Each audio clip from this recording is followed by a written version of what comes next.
एक वेला सी कि मलकवाल रेलवे स्टेशन ते हर घंटे दो बाद कोई ना कोई ट्रेन आ रही हुंदी सी।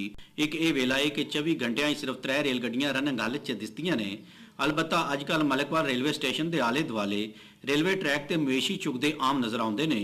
क्यों जे रेलवे ट्रैक की नगहदाश्त ना होने की वजह तो इत्थे घास आम है, तो फिर महकमे वालों जब पुछ गुछ ना होवे तो लोग इत्थे मवेशी क्यों ना चुगान।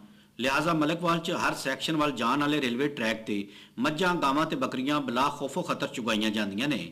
आले दुआले वाले गुजरन वाले लोग शायद इस गल का नोटिस लेना अपने वक्त का ज़िया समझते हैं, पर संजीदा तबका इस गल ते परेशान है।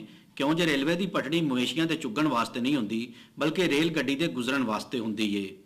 ये गल भी हकीकत है कि अजकल रेलवे बहरान की वजह तो रेल गड्डियां की शार्टेज है, पर इसका यह मतलब तो नहीं कि रेलवे ट्रैक की हिफाजत ना की जाए तो इत्थे दिन के उजाले च हर वेले मवेशी चुगते रहन।